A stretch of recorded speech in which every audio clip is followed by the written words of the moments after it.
નમસ્કાર મિત્રો. તો આજે આપણે ટૂલનો એક્સનો ઓફસેટ લેતા સિમેન્સ કંટ્રોલરમાં શીખશું. બેઝિક ઝડપથી તમને સમજાય જાય એ રીતે. તો પહેલાં જે આપણું ટૂલ છે એને કોલ કરવાનો. આપણો 6 નંબરનો ટૂલ છે એને આપણે બોલાવી લીધું છે. હવે જે આપણું ડાયામીટર છે ત્યાં એને જોગ મૂળથી ટચ કરાવવાનું, જોગ મૂળથી નજીક લાવવાનું છે. હવે આ ટૂલ જો આપણું TNMનું ટૂલ નજીક આવી ગયું છે. હવે હેન્ડ વ્હીલથી એને ડાયામાં ટચ કરાવવાનું છે. આપણો ડાયામીટર છે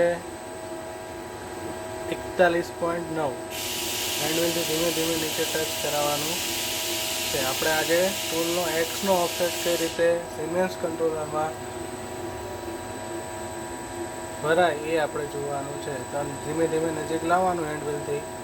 અહીંયા જ્યાં નીચે અડી જાય ત્યારે આપણે એને ઊભું રાખી દેવાનું છે. તેવી અડશો એટલે લાઇનિંગ આવશે. જો આવી લાઇનિંગ આવવા મળશે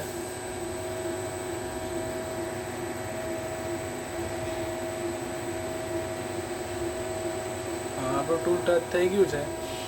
હવે આનો ઓફસેટ કઈ રીતે સિમેન્સ કંટ્રોલરમાં ભરાય છે હું તમને આજે શીખવાડું. તો સૌથી પહેલાં અહીંયા રીસેટ મારી દેવાનું.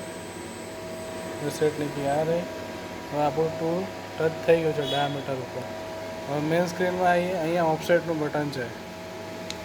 ઓફસેટ. હવે ઓફસેટમાં ખુલશો એટલે ટૂલ લિસ્ટ. અહીંયા પહેલું જે કોર્નર ઉપર ઓપ્શન છે ટૂલ લિસ્ટ. હવે આપણે 6 નંબરના ટૂલનો ઓફસેટ લેવાનો છે એક્સનો. તો પહેલાં 6 નંબરમાં આવી જવાનું અહીંયા. પછી ટૂલ મેઝર દબાવવાનું. ટૂલ મેઝર છે એની બાજુની સોફ્ટ કી છે ટૂલ મેઝર. ટૂલ મેઝર આવશે એટલે આવી રીતે આનું કંઈક ખુલશે. હવે આપણે એક્સમાં લેવાનું છે. તો એક્સ અહીંયા જે છે તો સિલેક્ટ ટેલ કરી નાખવાનું 6 નંબરનું ઓકે છે. હવે અહીંયા આપણો જે ડાયામીટર હોય એ લખવાનો છે 41.9. 41.9 mm લખો. સેટ લેન્થ કરવાનું.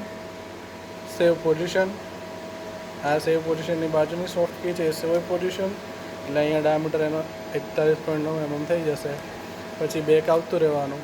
પછી જોગ મોડમાં એને ઉપર લઈ લેવાનું. ઉપર લઈને રેફરન્સ પોઝિશનમાં એને હોમ પોઝિશનમાં મૂકી દેવાનું. તો આજે તમે શીખ્યા કે કોઈપણ ટૂલનો ડાયામીટર ઉપરથી ઓફસેટ કઈ રીતે એક્સ લેવાય છે. તો આ ચેનલને સબસ્ક્રાઈબ કરો, લાઈક કરો, શેર કરો. જય શ્રી કૃષ્ણ, જય માતાજી. આવા જ નવા વિડીયો સાથે મળતા રહીશું આપણે. Thank you.